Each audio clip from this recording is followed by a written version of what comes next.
अलग चीज़ें नहीं करते, बल्कि वे चीज़ों को अलग तरीके से करते हैं। नमस्कार दोस्तों, स्वागत है आपका हमारे चैनल पर।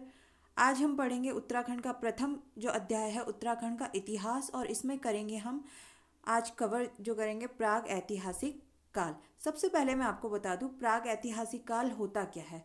प्राग का मतलब होता है पहले, तो ये इतिहास से पूर्व का काल हम इसे कह सकते हैं। तो जिस काल की जानकारी हमारे पास रिटर्न में कुछ नहीं है, मतलब लिखित रूप में हमें नहीं पता है, वो केवल शिला शैल चित्रों के माध्यम से या कंकाल या मृद भांड के रूप में हमें पता चली है, उस काल की जो भी जानकारी है उसे प्राग ऐतिहासिक काल में रखा गया है। तो उत्तराखंड का प्राग ऐतिहासिक काल किस तरीके से डिफाइन है उसे हम आगे कवर करते हैं। अब यहाँ पे देख सकते हैं आप कि इस काल की जानकारी पुरातात्विक स्थलों या पुरातात्विक तत्वों से प्राप्त होती है, जिससे हमें यह पता लग पाता है कि इस काल में भी मानव की भूमिका थी। अब इसमें हमें दो टाइप के स्रोत हैं, एक है पुरातात्विक स्रोत और दूसरा है साहित्यिक स्रोत। पुरातात्विक स्रोतों में आपके शिला चित्र, शैल चित्र जिन्हें बोलते हैं हम, जो पत्थरों पे चित्र बने थे, मृद भांड, ये मिट्टी के बर्तन, कंकाल इत्यादि हो गए। और साहित्यिक स्रोत में आप हमारे वेद, पुराण, इनसे जो हमें जानकारी प्राप्त होती है उन्हें हम बोलते हैं साहित्यिक स्रोत। अब पुरातात्विक स्थल या पुरातात्विक स्रोत, तो पुरातात्विक स्थल या पुरातात्विक तत्व मृद भांड, शैलचित्र, गुफा, कंकाल आदि हो सकते हैं।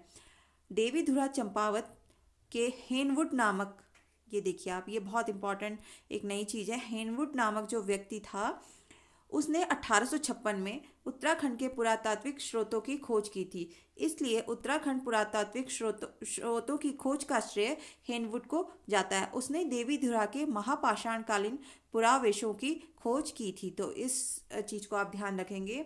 हेनवुड, एक तो आपको ध्यान रखना है किसने खोज की थी, हेनवुड ने। और कब की थी, 1854 में, सॉरी 1856 में। और कहाँ का था वो, चंपावत देवीधुरा का। अब आगे आप देख सकते हैं पिथौरागढ़, चमोली, उत्तरकाशी और अल्मोड़ा ऐसे प्रमुख स्थल हैं जहां से उत्तराखंड के पुरातात्विक स्रोतों की खोज हुई है। हम वन बाय वन इनको डिस्ट्रिक्ट वाइज देखते हुए आगे बढ़ेंगे। 1952-53 में यज्ञदत्त शर्मा नामक व्यक्ति ने हरिद्वार के बहादराबाद से पाषाणकालीन अवशेषों की खोज की थी। ये भी आपको ध्यान रखना है, कब की थी, 52-53 में यज्ञदत्त शर्मा ने। हरिद्वार में कहाँ किए, देखिए हरिद्वार के, तो हरिद्वार में क्या हुआ, यज्ञ। आपको अब अगर आपको लिंक बनाने हैं तो आपको ऐसे ही ध्यान रखना पड़ेगा, छोटी छोटी चीज़ों से लिंक जोड़ते जाइए। हरिद्वार है आपकी पूजा पाठ की नगरी है, तो वहाँ क्या होता है, यज्ञ। और यज्ञ कितने लोगों ने करा, 52-53 लोगों ने किया था। और यहाँ पे पत्थरों पे यज्ञ करा है, पाषाणकालीन अवशेषों की खोज की थी। तो ये पूरा आपको ध्यान हो जाएगा, हरिद्वार में हुआ है, यज्ञदत्त ने करा है, 52-53 लोग हैं, यानी 1952-53। और किस में किया है, पत्थर में, पत्थरों का एक बना के उसमें यज्ञ किया है। अब हम वन बाय वन जो जहाँ से पुरातात्विक स्रोत प्राप्त हुए हैं वहाँ उसे देखेंगे। तो सबसे पहले है पिथौरागढ़। पिथौरागढ़ के बनकोट से 8 ताम्र मानवाकृति प्राप्त हुई हैं। इनकी खोज 1989 में हुई थी। आप इसको अगर लिंक कर सके 8 से 9 तो सेम है। तो 8 ताम्र मानवाकृति या 8 कोट पहने हुए हैं, ठीक है। तो ये क्वेश्चन बन जाता है कई बार कि वनकोट नामक स्थान से कितनी ताम्र मानवाकृति प्राप्त हुई हैं। उसके बाद आता है चमोली। चमोली में क्या क्या है, गोरखिया गुफा। इसकी जो खोज की है वो राकेश भट्ट जी ने की है। और जो गोरखिया गुफा है वो चमोली जिले के डुंगरी गांव में है। और ये किस नदी के तट पर है, अलकनंदा नदी के तट पर है। अब ये क्वेश्चन पूछे जाते हैं कि गोरखिया गुफा किस नदी के तट पर है। ये लाखू उड्यार, जो उड्यार होता है वही गुफा भी होती है, उड्यार को ही गुफा कहा जाता है। तो गोरखिया गुफा है वो अलकनंदा के तट पर है, लाखू उड्यार है वो सुयाल नदी के तट पर है। और गोरखिया की खोज की है राकेश भट्ट जी ने।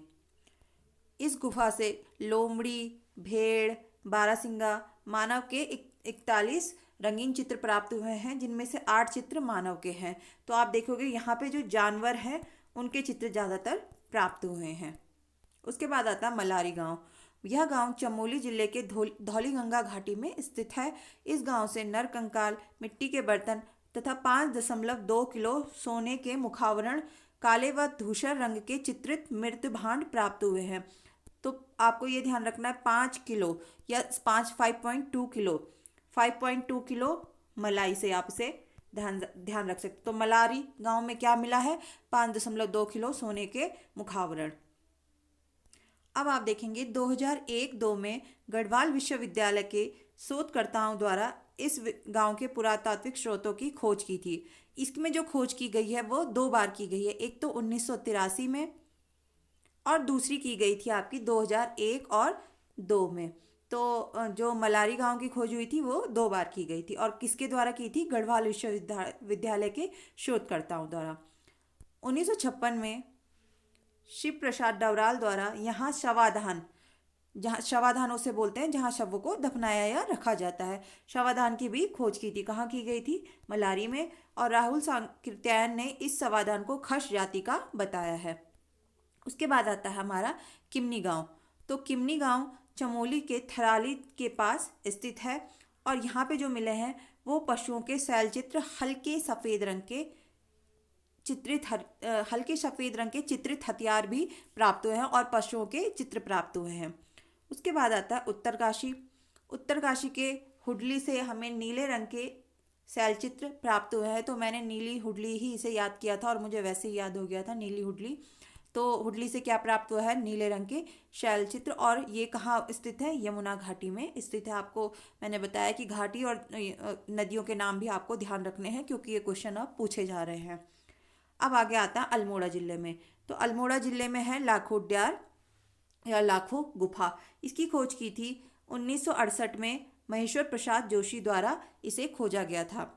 यह अल्मोड़ा जिले के बाड़े छीना के पास, यहाँ पे देख सकते हैं आप, दलबैंड में सुयाल नदी के पास स्थित है। मैंने अभी आपको पहले बताया था कि लाखों उद्यार जो है उस सुयाल नदी के पास स्थित है और इसमें भी पशुओं व मानवों के रंगीन चित्र प्राप्त हुए हैं।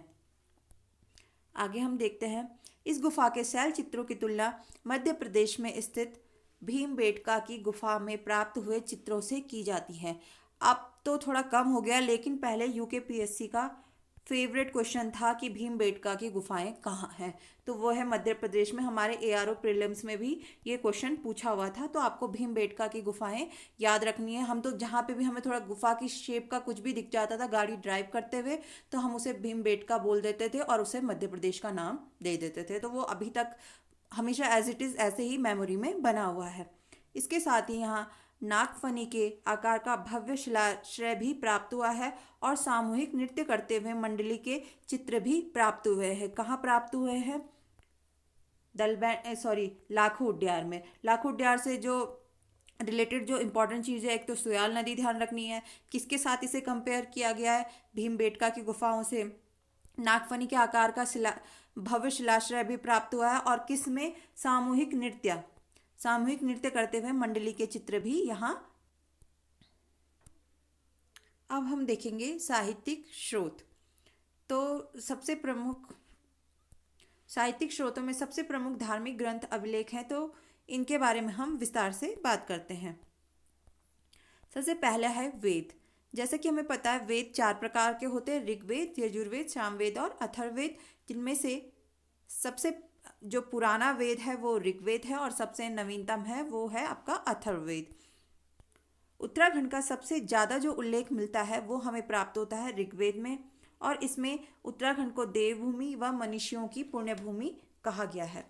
इसके अतिरिक्त पुराणों में स्कंद पुराण में हिमालय के 5 खंडों का उल्लेख है, जिसमें कश्मीर, जालंधर, केदारखंड, मानसखंड और नेपाल के बारे में उल्लेख मिलता है।